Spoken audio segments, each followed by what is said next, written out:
Bom, eu descobri o HIV em 2014, né? Eu namorei com uma pessoa, conheci uma pessoa numa festa em 2014. Saía muito, acho que eu tinha 30 anos, 30 anos na época, né? A gente namorou por pouco mais de 1 ano e meio.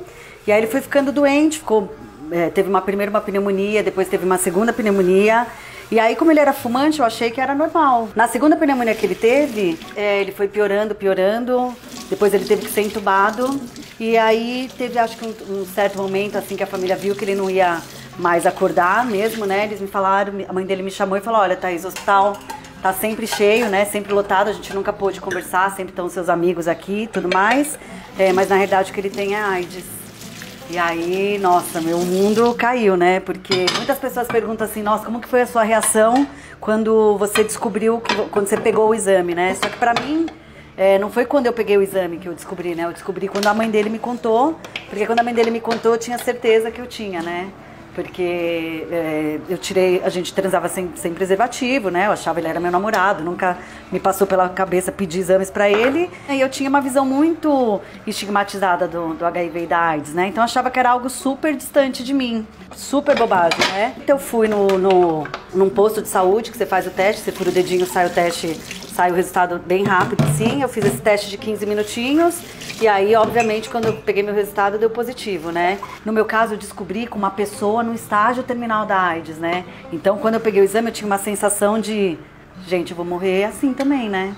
E aí, tava muito pesado pra mim no hospital. Era uma pessoa que eu gostava, que tava comigo, que eu vivi 1 ano, que estava ali no leito de morte, de uma doença super pesada.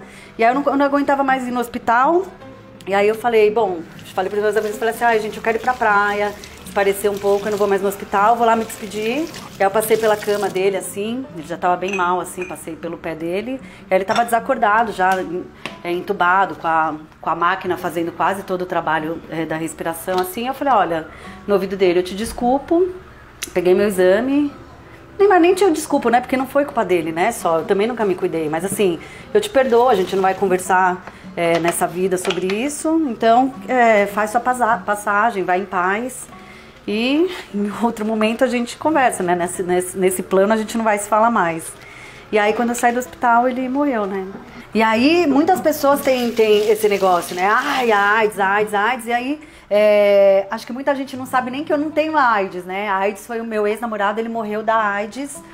Já que é o estágio terminal, porque uma coisa é você ter o vírus do HIV e outra coisa é você ter a AIDS propriamente dita. Então eu posso viver a vida inteira com o vírus do HIV e nunca ter AIDS, né? E aí eu comecei a me apegar mais ao meu médico, tinha uma psicóloga assim para eu digerir. Como eu sabia que eu ia talvez sofrer algum tipo de preconceito, eu pensei nesse sentido. Eu falei: primeiro eu preciso tá bem. É inevitável, a gente sempre fica muito preocupado com o que as pessoas pensam, né? Se você conversar com pessoas que têm HIV, que ficam mais no anonimato, muito do medo das pessoas não é de morrer da doença, não é de você da doença evoluir para AIDS, porque as pessoas sabem que se você cuidar direitinho é difícil acontecer isso, é mais muito outro, né? Como que eu vou me relacionar e o outro vai entender isso? Como que eu conto na minha família? Como que eu conto no meu trabalho? Sempre a preocupação é com o outro, né? E aí, no marketing da Sony, eu conheci... eu trabalhava lá e eu conheci o Rodrigo, que trabalhava lá na Sony, a gente era amigo na época, a gente começou a sair na mesma turma, e aí eu fiquei com o Rodrigo uma vez e... eu tinha um pensamento assim, que era: eu acho que ele não merece estar comigo, ou ele merece estar com uma menina saudável, uma menina melhor do que eu, ou ele não merece, eu não quero envolver ele nessa minha história e tudo mais. Tinha umas preocupações assim, que era uma super bobagem, porque se você pensar, ele que tem que decidir isso, né, não eu. E aí eu tomo um comprimido por dia que me deixa indetectável, né? Tenho tão pouco vírus circulando no corpo, que nessa condição eu não consigo nem passar pra ninguém, nem a doença evolui no meu corpo. Mesmo eu não infectando ele nessa condição, obviamente, todas as nossas relações eu protegia ele, porque qualquer coisa além disso era uma decisão dele, com o médico dele, com o meu médico, não minha, né? Só que aí numa viagem a camisinha estourou, eu não tinha contado pra ele ainda, né? Eu tava me preparando pra contar. E aí eu fiquei muito nervosa, assim, porque justamente eu não estava preparada para aquele momento. E aí ele falou: calma, Thaís, eu não tenho nada. Eu falei: mas eu tenho. E eu falei assim, eu contei toda aquela história inteira, chorei pra caramba, né? Aquela coisa, a gente pelado na cama. Foi... E aí ele falou assim, Thaís, eu não vou embora, né? Que tipo de homem eu seria se eu não estivesse com você quando você mais precisasse de mim? Eu vou ficar. Eu contei todos os meus medos. Desculpa eu não ter te contado antes. Não é porque eu queria te sacanear, mas eu te amo. Eu tinha medo de te perder. Eu achei que você jamais ia aceitar minha condição. Então, me perdoa. A única coisa que eu pude fazer por você foi cuidar de você até eu ter coragem de te contar. E você tomar essa decisão de ficar comigo ou não, mas eu acho que eu fiquei postergando isso, porque eu queria viver mais um dia isso que a gente estava vivendo, que eu estava gostando muito, então você me perdoa, foi muito difícil pra mim, o cara acabou de morrer, entendeu? Aí eu falei tudo numa boa, assim, de peito aberto, então acho que também por isso que ele teve essa reação. O correto deveria ser, né, duas pessoas que se gostam, ficarem juntas, as pessoas serem preocupadas pelo que você é e não pelo que você tem, mas a gente sabe que no fundo, na realidade, não é bem assim, né? Mas a gente entende também que não é, ele não faz um favor pra mim, né? Algumas amigas minhas falam assim, ai, nossa, mas se ele te trair, te der um perdido, tudo bem, né? Ele aceitou ficar com você. Eu falei, não, gente, tem nada a ver, ele não tá fazendo um favor, né? A gente tá junto porque a gente se gosta, não tem essa, vou aceitar um pouco mais de coisas assim e não tem nada a ver. E com uma série de cuidados a gente viu que a gente podia também ser, eu podia ser mãe, pelos meios normais mesmo, né? Eu engravidei transando mesmo, não foi nada de especial, não precisou fazer inseminação, nem lavagem de esperma, né? Como algumas pessoas pensam. E aí eu tive meu primeiro bebê, que é o João, que hoje ele tem 3 anos. E logo em seguida eu tive a Olivia.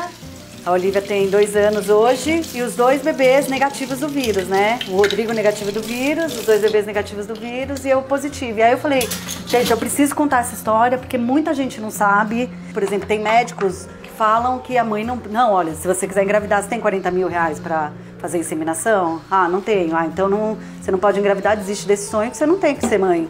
Você tem HIV, você não tem que ser mãe. Então, assim, é um absurdo um médico passar uma informação dessa. Às vezes eu falo algumas coisas, as pessoas falam assim, você banaliza o HIV, então vamos ter AIDS, todo mundo. Eu falei, não, gente, não é isso que eu falo. Eu quero dizer que é possível viver e viver numa boa. Gente, se você acha que você não quer ficar comigo porque você acha que você vai me beijar e você vai pegar, você acha isso, eu não é assim. Eu não quero ficar com você porque eu não quero te contratar, apesar de ser uma super profissional, porque eu não quero na minha empresa isso. Você que acha isso, tá errado. Eu sei que não é assim, né?